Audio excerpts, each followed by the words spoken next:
July 7th இன்னையோட பார்த்தீங்கன்னா தல தோனிக்கு 43 வயசாகுது. ஃபர்ஸ்ட் வீடியோக்குள்ள போறதுக்கு முன்னாடியே சொல்லிடுறேன், ஹாப்பி பர்த்டே தல தோனி. நம்ம பண்ற விஷயம்லாம் அவர் பார்க்க மாட்டாருன்ட்டு தெரியும். பட் இருந்தாலும் அவருக்கு விஷ் பண்ணணும்ல ஒரு பர்த்டேக்கு. அதனால இந்த வீடியோ மூலமா என்னோட விஷஸ் அவர் கன்வே பண்ணிக்கிறேன். அவர் பார்க்க மாட்டாருன்னு தெரியும். பட் இருந்தாலும் சொல்லுவோம்.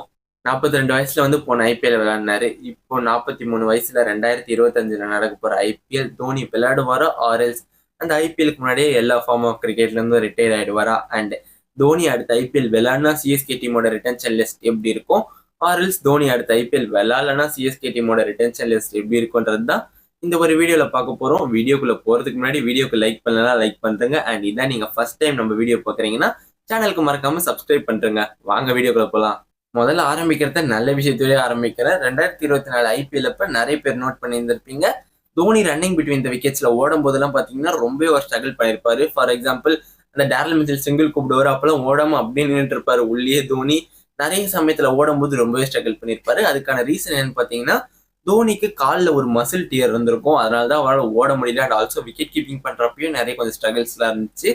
போன ஐபிஎல் முடிஞ்ச உடனே முடிஞ்ச கையோட பாத்தீங்கன்னா தோனி லண்டன்ல போயிட்டு அந்த மசில் டியருக்கான ட்ரீட்மெண்ட் ஆல்மோஸ்ட் பாத்தீங்கன்னா ஒரு 25 நாள் கிட்டே எடுத்தாங்கன்னு நினைக்கிறேன். ட்ரீட்மெண்ட் லண்டன்ல போய் எடுத்துக்கிட்டாங்க. அந்த ட்ரீட்மெண்ட் சக்சஸ்ஃபுல்லா முடிஞ்சிருச்சு. தோனி முடிஞ்சு அந்த மசில் டியரை கியூர் பண்ணிட்டாங்க அப்படின்ட்டு அபிஷியலாவே ஒரு நியூஸ் வந்துச்சு. சரி, தோனியோட மசில் டியர் சரியாயிடுச்சுன்னு ஒரு பக்கம் சந்தோஷப்பட்டாலும், பட் தோனி இன்னொரு பக்கம் எங்க ட்விஸ்ட் வச்சிருக்காருன்னு பாத்தீங்கன்னா, CSK team owner Kasi sir அவர் என்ன சொன்னாருன்னா, தோனி அவரோட ரிட்டையர்மெண்ட் பத்தி என்கிட்ட இல்ல, எந்த ஒரு பிளேயர் ஆர் மேனேஜ்மெண்ட் ஸ்டாஃப்ஸ் யாருக்கிட்டயுமே இதை பத்தி அவர் டிஸ்கஸ் பண்ணல. அவர் எங்க கிட்ட என்ன கேட்டாருன்னா, எனக்கு 2 months டைம் வேணும், அதுக்கப்புறம் நான் விளையாடுவேனா மாட்டேனான்றது சொல்றேன்ட்டு மட்டும் தான் தோனி சொல்லியிருக்காரு. தோனி இப்ப அடுத்த சீசன் விளையாட போறாருன்னா அதை சொல்றதுக்கு எதுக்கு 2 months டைம்? 2 months டைம் எடுத்துதான் நான் விளையாட போறேன் அப்படின்னு சொல்லணுமா?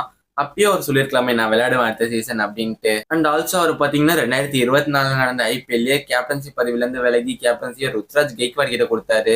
அண்ட் முக்கியமா அந்த 2 மாசம் டைம் கேட்டிருக்காருல்ல, அந்த 2 மாசம் டைம்ல தான் நிஜமாலே பயமா இருக்கு. ஏன்னா அந்த 2 மாசம் கழிச்சு சொல்றேன்றது அது ஆகஸ்டா இருக்கலாம், ஆகஸ்ட் 15 இருக்கலாம். ஆகஸ்ட் 15 என்ன நடக்கும்ட்டு நம்ம எல்லாருக்குமே தெரியும். போன வாட்டி ஆகஸ்ட் 15 எப்படி பண்ணாரோ இந்த வாட்டி அதே மாதிரி ஆகஸ்ட் 15 ஏதாவது பண்ணலான்ற ஒரு பிளான் வச்சு கூட தோனி அந்த 2 மாசம் டைம் கேட்டிருக்கலாம். ஏன்னா தோனி எப்பவுமே நம்ம நினைக்காததுதான் அவர் நினைப்பாரு. நம்ம எப்படி யோசிக்கிறோமோ அதுக்கு அப்படியே ஆப்போசிட்டா அவர் தனி வழி, அவர் வழி தனி வழின்ற மாதிரி அந்த மாதிரிதான் யோசிச்சு எப்படி அதை 2020 நம்ம நினைக்கவே இல்லை. அவர் பாட்டுன்னு பாத்தீங்கன்னா இன்ஸ்டாகிராம்ல ஆகஸ்ட் 15 ஒரு போஸ்ட் போட்டு அவள் தான் பண்ண ரிட்டையர் அப்படின்னாரு. அந்த மாதிரி இந்த ஆகஸ்ட் 15 ஏதாவது பிளான் வச்சிருக்காரான்னு தெரியல. பட் நடக்காம இருந்தா நல்லா இருக்கும். ஆனா இதெல்லாம் வச்சு நம்மளே கொஞ்சம் ஒரு குத்து மதிப்பா பார்த்தோன்னா அடுத்த சீசன் 2025 தோனி விளையாடுறது நம்ம பாக்குறதுக்கு கொஞ்சம் கஷ்டன்ற மாதிரி தான் இருக்கு எனக்கு. சரி, இப்போ அடுத்த சீசன் தோனி விளையாடினாருன்னா நம்ம சிஎஸ்கே டீமோட ரிட்டன்ஷன் லிஸ்ட் எப்படி இருக்குன்றத பார்க்கலாம்.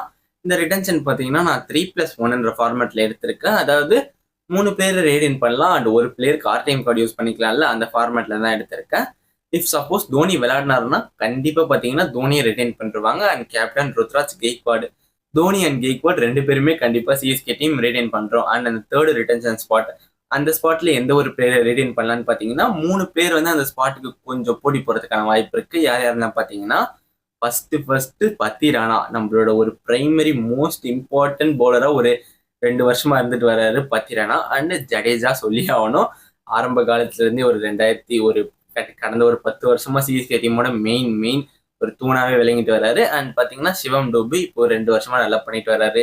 3 பேர், பத்திரனா, சிவம் டுபே அண்ட் ஜடேஜா, அவங்க 3 பேர்ல யாரையோ ஒருத்தவங்க தான் அந்த கடைசி ஸ்பாட்டுக்கு ரெடைன் பண்ண பார்ப்பாங்க.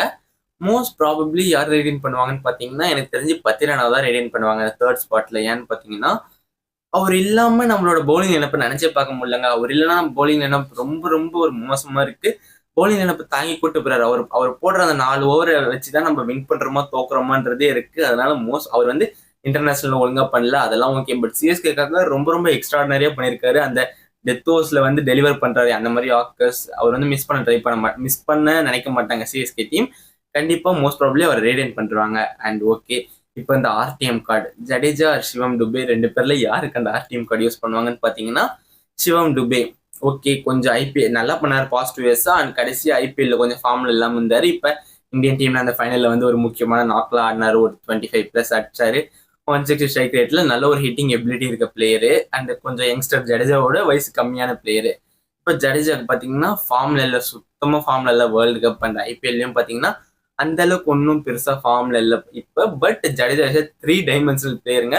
நல்ல ஒரு batsman and extraordinary bowler and ஃபீல்டிங்கை பத்தி நம்ம சொல்லணுன்ற அவசியமே இல்லை. இப்ப ஃபார்ம்ல இல்ல, பட் கடைசி ஒரு 10 வருஷமா சிஎஸ்கேக்காக நல்லா ரொம்ப அதிகமாவே பண்ணியிருக்காரு.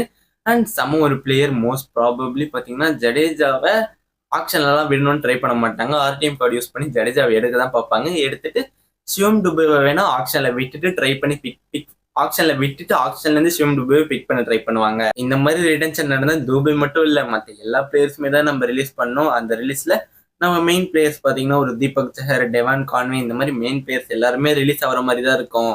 சரி, ஒருவேளை தோனி அடுத்த சீசன் விளையாடாம போயிட்டாருன்னா சிஎஸ்கே டீமோட ரிட்டன்ஷன் எப்படி இருக்கும்னு பாத்தீங்கன்னா ஆல்மோஸ்ட் சேமா தான் இருக்கும். பட் ஒரு சின்ன சின்ன மாற்றம் நடக்கும். என்னன்னு பாத்தீங்கன்னா தோனிக்கு பதிலாக ஸ்டார்டிங் ஃபர்ஸ்டே ருத்ராஜ் கேக்கோட ரேடியன் பண்றாங்க. அண்ட் மஹிஷா பத்திரனா அண்ட் ஜடேஜா 3 பேரும் ரேடியன் பண்றாங்க. ஆர்டிஎம் கார்டு யூஸ் பண்ணி சிவம் டுபேவை பிக் பண்ற மாதிரி இருக்கும். இந்த மாதிரி நடந்துச்சுன்னா அடுத்த சீசன்ல பாத்தீங்கன்னா சிவம் டுபே, ஜடேஜா, பத்திரனா அண்ட் ருத்ராஜ் கேக்வாட்லாம் கண்டிப்பா சிஎஸ்கே டீம்ல தான் விளையாடுவாங்க. பட் நம்மளோட மற்ற பிளேயர்ஸ் எல்லாம் பாத்தீங்கன்னா ஆக்ஷன்ல ரிலீஸ் பண்ணிட்டு ஆக்ஷன்ல இருந்து பை பண்ற மாதிரி இருக்கும். சரி, நான் பேசுனதெல்லாம் கேட்டிருப்பீங்க. இப்ப நீங்க சொல்லுங்க, தோனி விளையாடினாருன்னா சிஎஸ்கே டீமோட ரிட்டன்ஷன் லிஸ்ட் எப்படி இருக்கும்? அண்ட் தோனி விளையாடலன்னா சிஎஸ்கே டீமோட ரிட்டன்ஷன் லிஸ்ட் எப்படி இருக்கும்? முக்கியமா தல தோனி அடுத்த சீசன் விளையாடுவாரா மாட்டாரா? நீங்க என்ன நினைக்கிறீங்க? அண்ட் இதோட இந்த ஒரு வீடியோ முடிச்சுக்கிறேன். வீடியோ பிடிச்சிருந்தா லைக், ஷேர், கமெண்ட், சப்ஸ்கிரைப் பண்ணுங்க. Love you all. Bye guys.